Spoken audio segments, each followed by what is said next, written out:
Shri Gurubhyo Namaha. Gurur Brahma, Gurur Vishnu, Gurur Devo Maheshwaraha. Guru Sakshat Param Brahma Tasmai Shri Gurave Namaha. Gurave Sarvalokanam Bhije Bhavaroginam Nidhaye Sarvavidyanam Sri Dakshinamurtaye Namaha. Vakratunda Mahakaya Surya Koti Samaprabha.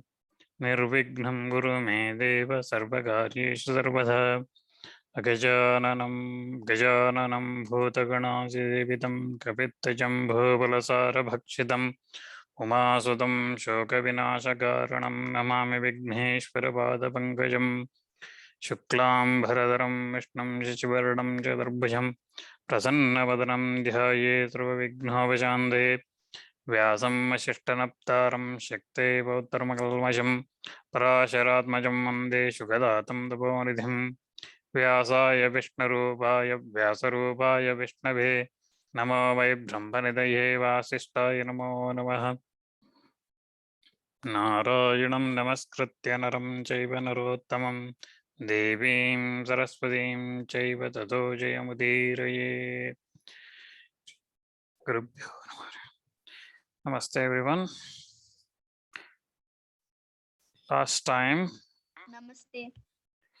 Last time we were looking at story of Kacha and Devayani, right? It all started when Vaishampayana said Yayati, who was a king in lunar dynasty, he gave his old age to his son, and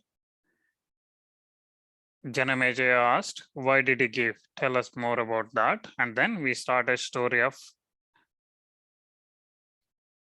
Kacha. Kacha is son of Brahaspati, is the guru of Devas, and he comes to Shukracharya to learn Sanjeevani mantra. And the Danavas and Daityas who realize that he is here to learn the Sanjeevani mantra, they first chop him and feed the wolves and wild dogs and all the wild animals. And Shukra revives him. When Devayani requests him, Shukra revives him through Sanjeevani mantra. And then second time, they chop him and throw him in the ocean, and again Shukra revives him. Third time, Danavas burn him and mix in wine and give it to Shukracharya himself. And Shukracharya, on realizing that, what he does, he gives the mantra upadesha to Kacha while he was in Shukracharya's stomach. And Kacha comes out of Shukracharya's stomach, breaking his stomach, and then he revives Shukracharya. And after that, Shukracharya says that any Brahmana, from that point onwards, he says, Brahmanas should never drink alcohol, wine. Okay, so that's a word said by Shukracharya at that time. And that's where we stopped the story last week, I think. And Kacha decides to go back after his education. Shukracharya lets him go, but Devayani wants him to marry, right? But Kacha declines and Devayani gets angry, right? So Kacha at that time says that because you are trying to marry a brother, you will never be married by a Brahmin boy. Okay, and then Kacha returns to heaven. Okay, and he starts teaching others about Sanjeevani mantra for the benefit of Devas. So that's where we stopped last week. So now let's look at what happens after that. So Kacha returns to heaven, and what happens is Indra now prepares to attack the Asuras because he has Amrita as well as he has Sanjeevani mantra to revive everyone. So he was going around, he was thinking about that. While he was thinking about that, he sees some women, girls in Gandharva Chitraratha's lake. Okay, Gandharva Chitraratha had a big lake and all huge garden, and in that there's a lake. Let's call it in modern day, a swimming pool. Okay, with a big house garden with a swimming pool. Okay, Chitraratha had a lake, big size. We have swimming pools and they have lakes. In that, girls were swimming, and Indra, what he does is he realizes who they are. What he does is he goes in the form of wind, god, Vayu, and he changes the clothes. What they have kept on the bank, the clothes, he swaps them. So there in the swimming pool, there was Sharmista. Sharmista is the daughter of Danava Vrishaparvan. Okay, Vrishaparvan is Danava king, and his daughter Sharmista, she was there, and also all her maids, and also there was Devayani. Devayani is, we learned last week, she is Shukra's daughter. Okay, so Shukra's daughter Devayani, Sharmista, all of them were there, and their clothes were mixed up. Once they come out of the lake, Sharmista wears Devayani's clothes. Okay, and Devayani says, you have taken my clothes, can you give it back? And Sharmista gets angry. Okay, and Sharmista says, you are your father, you're talking as if you are great, but your father actually serves my dad. My dad is the king and your father serves him. Every day he praises my dad. And you are saying as if I am your student. Technically, Sharmista is Devayani's student because Shukra is Vrishaparvan's guru, right? Shukracharya's guru. And similarly, Devayani becomes her guru as well, Sharmista's daughters. Okay, at daughter level, she is guru. So she insults her. And Devayani gets angry. She tries to pull the cloth from Sharmista, and Sharmista gets angry. She pushes Devayani into a well and returns to her palace. And Devayani is in the well now. Okay, she is stuck there. At that time, Yayati, the king, comes there on a hunting trip. He was looking for water. He was very thirsty. He comes there and he looks in the well, but instead of water, he finds a girl. Okay, he lends his hand like this, hold my hand, and then he pulls her up. And he sees this naked girl who did not have any clothes at that time because they were fighting and they were throwing away. And then he pulls her and then he goes away. Okay, Yayati goes away after that. Devayani, she says, she sends some people back to her father, Shukracharya, and says, ask Shukracharya to come there. Shukracharya goes there and Devayani explains whatever happened. And she says, I am not coming. I'm not coming home. We should leave this town. We should leave this Daityas and Danavas, Asuras, because they're not respecting us. She talked about all these things saying that insulting us. So we should leave this place. And Shukracharya tries to convince her, saying that we should not get angry. At any point, we should not get angry. Okay. Forgiveness is the great thing. Should never get angry. And he tries to convince her with all the means, but Devayani does not listen. She says that Sharmista disobeyed and disrespected Guru. Okay, she should be punished. And finally, Shukracharya gives up. He says, okay, what do you want? And Devayani says, I want an apology from Sharmista and King Vrishaparvan. I want them to come here and apologize. Then only I will come. Shukracharya goes to Vrishaparvan and he says, your daughter insulted my daughter like this, and he threw her in the well, and now she is not coming. So because of that, I am also leaving this place.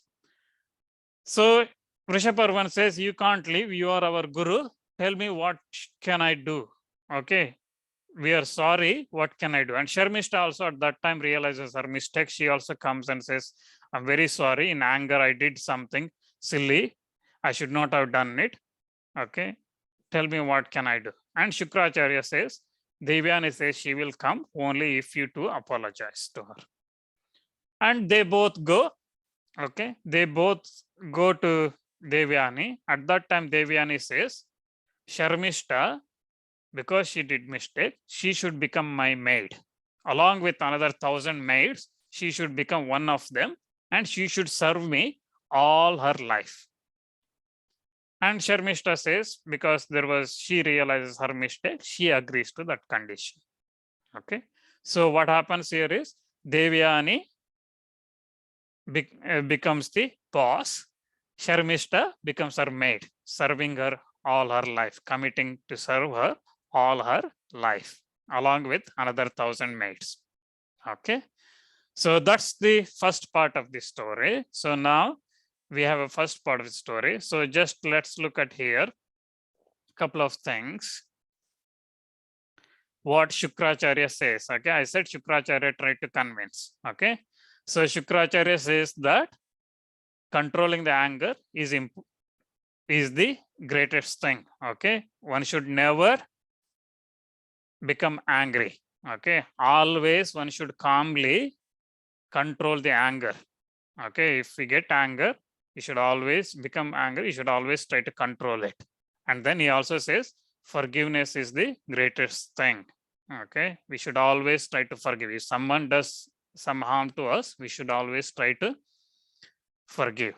And he also says that the one who controls their anger, okay, he is the, and who does not become angry, and he is certainly one better than anybody who follows all the other dharmas. Okay, all the other conduct, the one who is controlling his anger, he is the better among them. Okay, so he says that again, we should never get angry and quarrel with other people. Okay, but again, Devayani, I said, she also has knowledge because she is Guru's daughter. She also knows everything. Her counter argument is,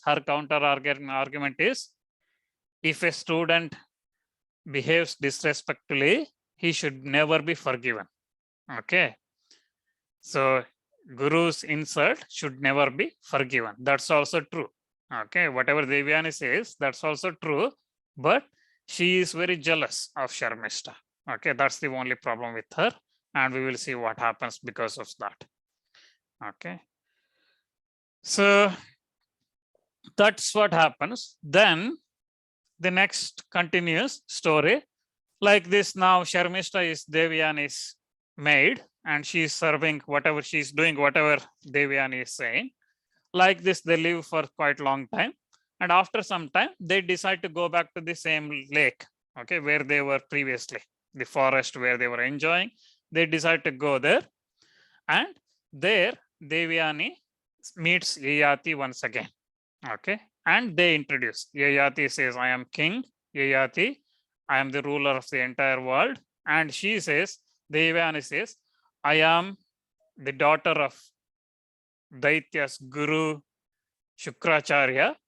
Okay, and at that time, Devayani says that, so Yayati asks her, who is this girl next to you?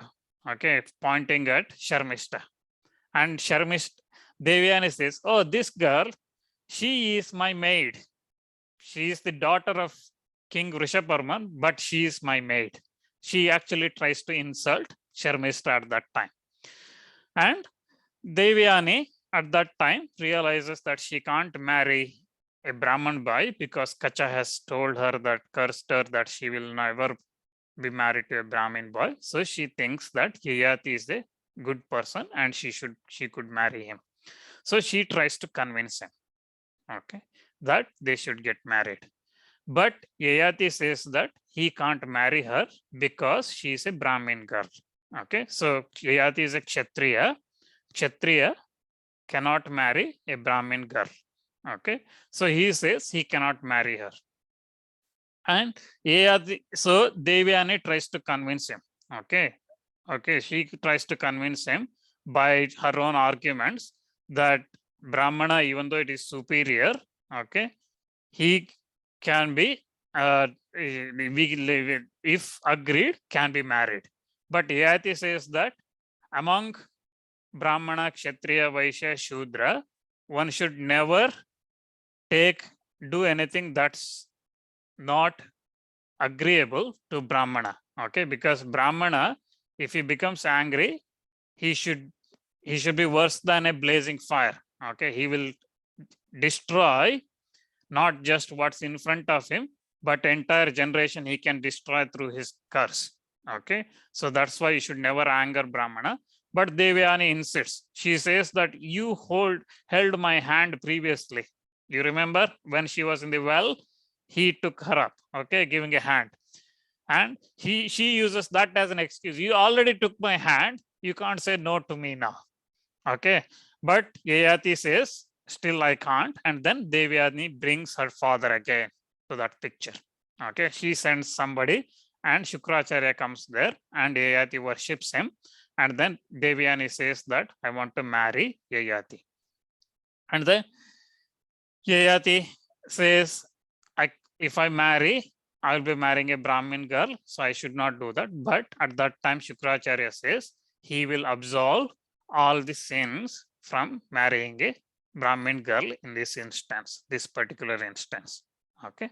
And as per Shukracharya's blessings and instructions, Yayati readies to marry Devayani and they get married. At that time, because Sharmista and the 1,000 other girls who became maid to Devayani, they also ready to leave Danava's place and go to Yayati's palace. Okay.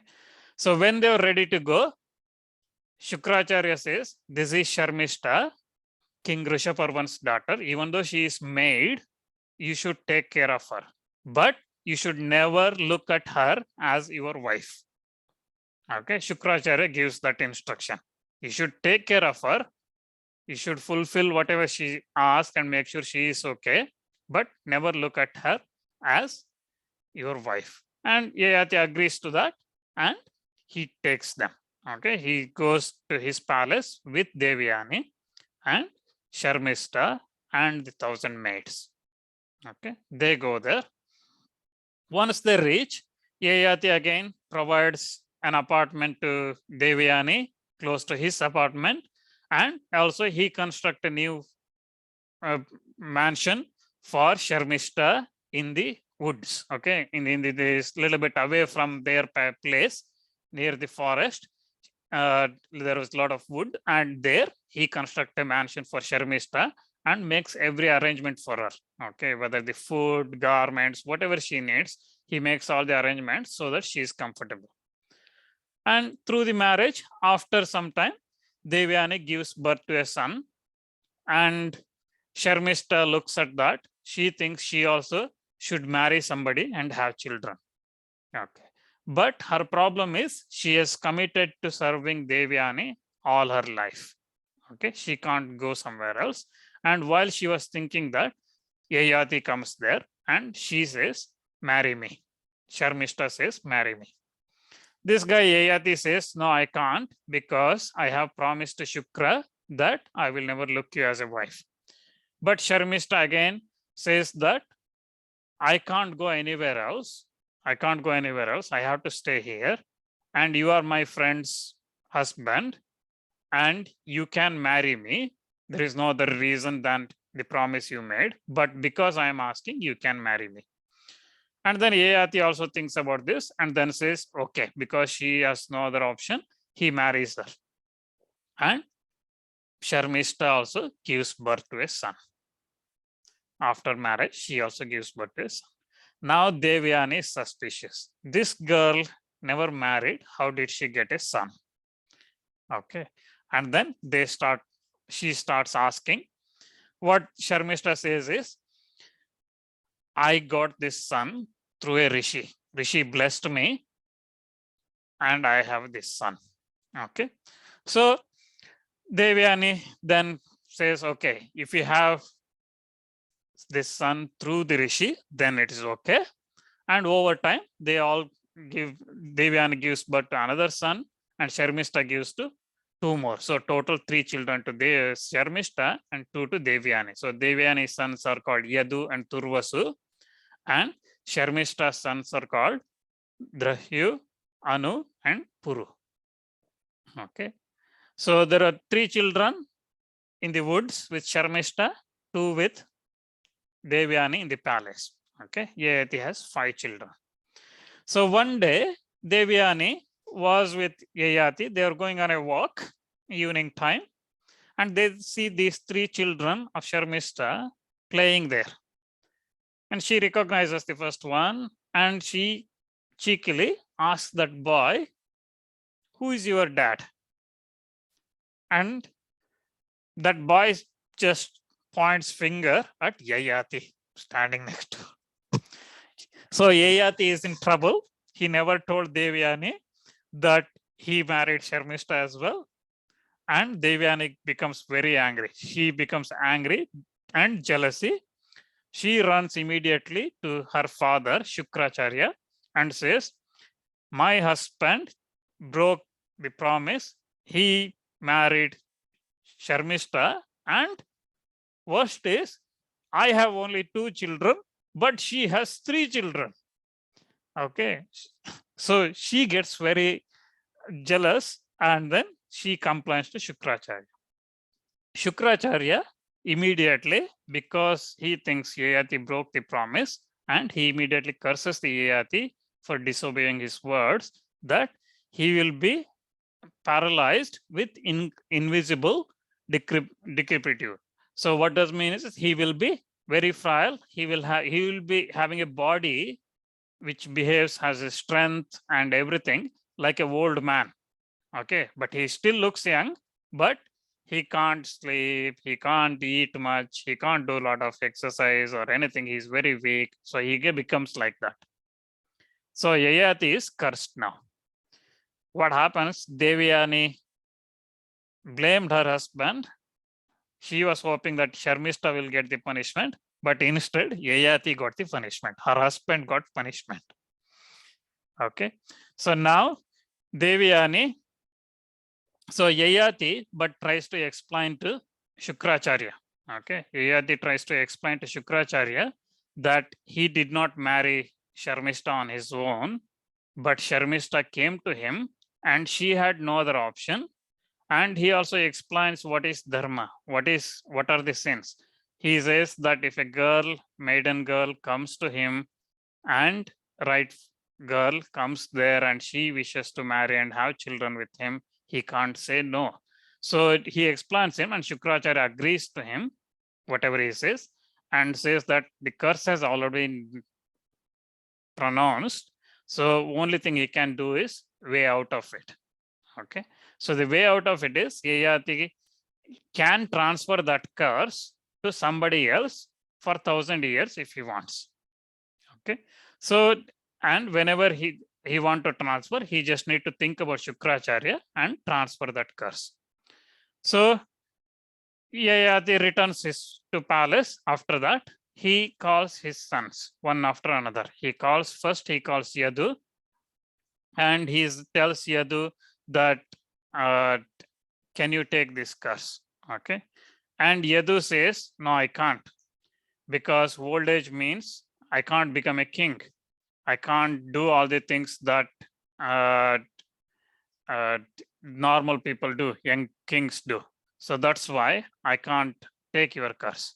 So Yayati says, because you are disobeying me, because you are thinking about becoming a king, that's only your wish. Your generation, you and your generation will never become king. Okay. And then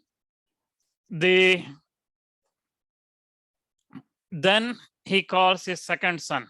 Okay. Turvasu. He calls his son Turvasu, and he says again, he asks him the same thing. And then Turvasu also says he can't do it. Okay. He can't take his old age.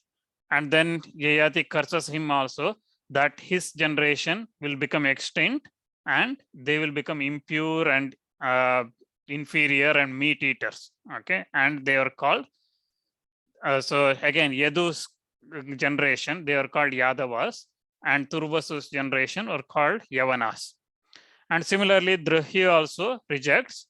He says he can't become again. He says all the problems with old age, and he says he can't. He want to enjoy his life. That's why again Yayati curses him, saying that he will become a king, or he will become a king only in a place where there is no roads. That means somewhere in an island he becomes a king, and his people will be again of evil characters. They don't follow dharma as and they will not be good conduct.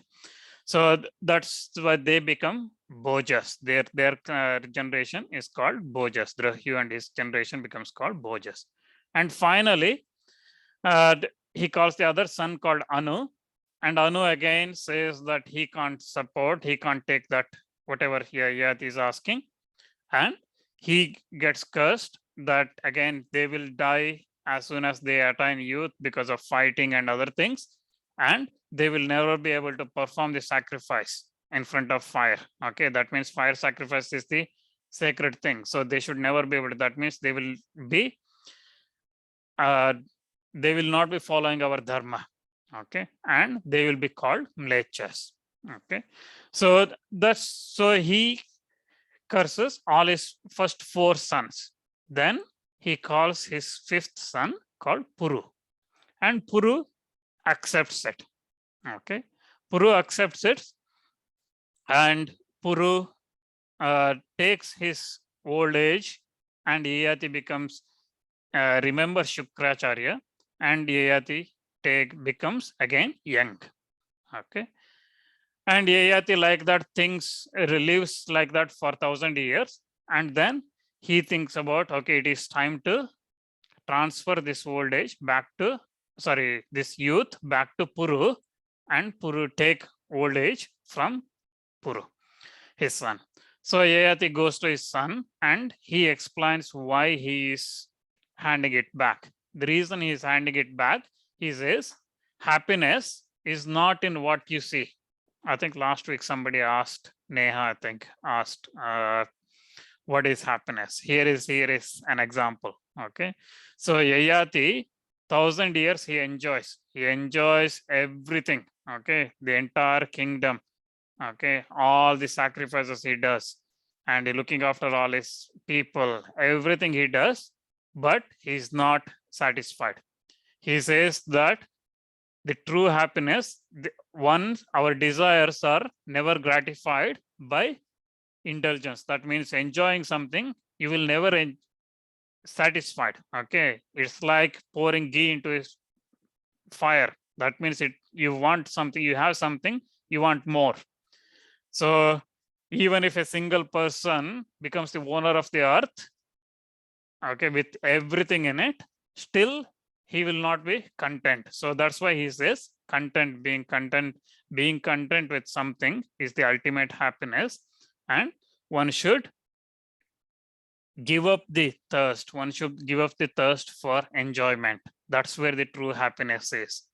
One should give up thirst and desire for all the worldly objects. Then only one becomes truly happy. So there are again happiness in different forms, right? So we see happiness in worldly object every day, whether it is having a good lunch, or enjoying a good program on TV, or having a car or house or whatever it is, right? So all these things are worldly happiness. And Yayati says none of this is permanent, because the cycle goes around. Once you have happy, another time you will see misery, right?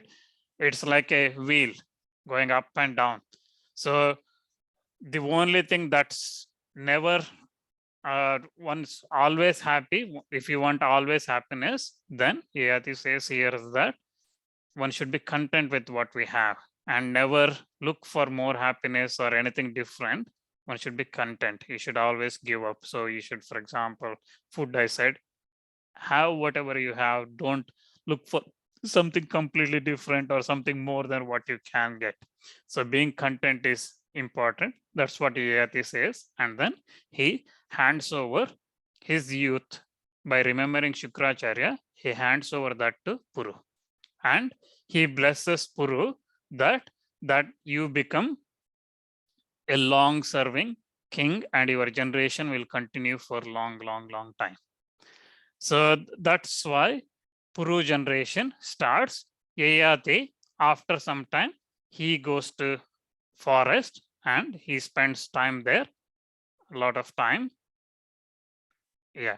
So Yayati, after that, decides to go to forest. When he was going to forest, people ask him, why are you giving the kingdom to Puru, the youngest son, not to other 4 children who are elder than him? And Yayati explains that the son who obeys the father's order is indeed the indeed the best son. The one who disobeys parents' orders or words, they are not the children. So that's why Puru here obeyed whatever Yayati asked him, and that's why he's getting his thing. And then Yayati heads to forest. He spends a lot of time there, 1,000 years. He completely controlling his mind. He does all the sacrifices there, and then he continues in his Vanaprastha ashrama. Vanaprastha ashrama is the 3rd mode. So you start with life with brahmacharya, studying, grahastha, married, Vanaprastha in forest, and then finally sannyasa, giving up everything. Okay, so he does spend time like that. He spends a lot of time. Again, he spends time in the middle of 1 year here it says. So 1 year in severe austerities, and then in the middle of the fire. Okay, 4 fires is placed, and then sun on top. So 5th fire. So 5 sides he's getting heat, and in between that he sits there and does prayers, and then he stands on one leg for 6 months, and finally after all this he goes to heaven. He dies and he goes to heaven. So there is a lot happens. Once he reaches heaven, there is a lot happens. We probably will look at that next week. Okay, so today we looked at Devayani marrying Yayati, Sharmista marrying Yayati, them getting children, Yayati getting cursed, and then Yayati trying to hand over his old age to his children. 4 of them reject, and 5th one, Puru, takes his old age. Any questions, anyone? Yes, Neha. In the Mahabharata days, what jobs did women do? Main thing is looking after home, okay, and serving the guests. So those are the main key things. And then whatever the husband requires, for example, husband, if he's a Brahmana, preparing for his puja, is everything, all those things. Okay, and if it's Kshatriya, again, looking after the guests, feeding Brahmanas, those kind of things. There is again, when we come to Draupadi's section, there is a clear explanation of Draupadi explains what are the duties of women. I'll explain that probably in a few weeks' time. And I have another question. Yeah. How many years did people live up to in those times? So I said there are 4 yugas, right? Kali Yuga, currently we are in Dwapara Yuga, the one before this. The one before that is Treta Yuga and Satya Yuga or Krita Yuga, right? In Kali Yuga, the age is in tens, okay? 10, 20, 30, 40, 50, 60, 70, 80, 90, and maybe 100 years, okay? That's the age, lifespan.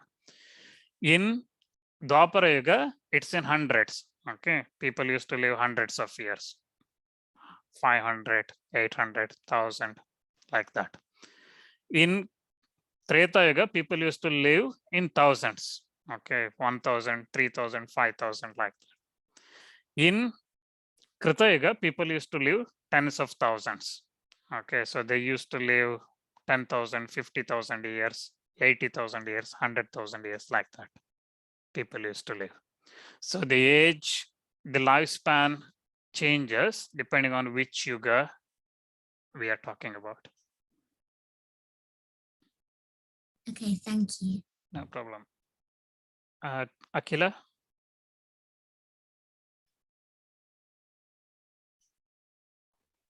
Why did Puru want the curse? Because he was of good character, he wanted to obey whatever his father asks him. Okay. Okay, it is, he did not think about a curse as a bad thing. He just looked at whatever father's wishes, because his father was wishing to have youth. He did not want, so he said, okay, I will do that. And also I got another question. Yeah, go ahead. Did Puru have a hard life with the curse? No, I mean, it's, well, Mahabharata does not go into details of what its life like, but he lived like a old person. He did not have strength, right? He did not, for example, old age, once you reach my age, you probably won't get sleep much, right? And you can't eat a lot of things. Okay, you can eat only probably a couple of sliced pizza, not entire pizza, right? We can't digest a lot of things, and we can't eat, we can't run. Okay, we can't be that much active, all those things. So he had to live like that, like a old person, for about 1,000 years until Yayati gave it back. But he did not mind it. He did not complain about it because he took it to benefit his father. Okay, thank you. Anjay?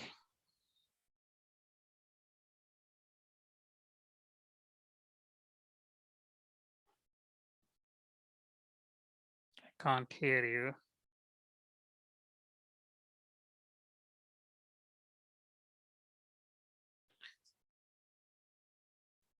Can't hear you. Okay. If you could send the message later if you have any questions, then I'll try to respond. Okay. I think we got about a minute or so.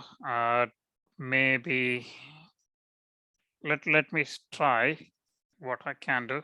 So just a couple of things. Conduct. Let's look at quickly on the travel or journey. Okay, there are a couple of things I say here. So the first one it says here is never set out journey early morning, midday or twilight. Okay, evening, twilight. The reason is when it why it says don't start is because those are the times of prayer. Okay, so you should be doing prayer. Journey is not the, one should not be doing journey, starting the journey. The second thing is also important is where when you are going on a path, it says give way, make way.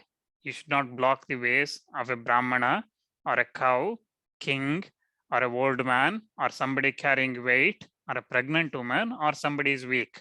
Okay, if any of these come in front of you, you should make way for them. Okay, should not block their way.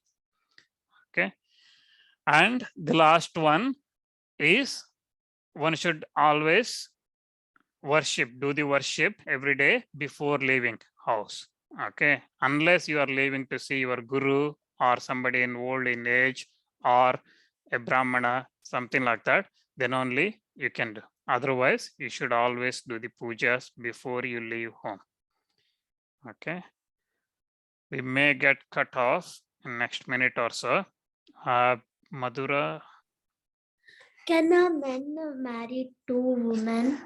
Yes. Okay. In the olden days. Okay, there are again all the shastras have time restrictions when you can do what you can't do, time, place, everything applies. Okay, and there are in times when you can marry. Again, there are restrictions, not just for fun. You can marry many people. There are restrictions why you can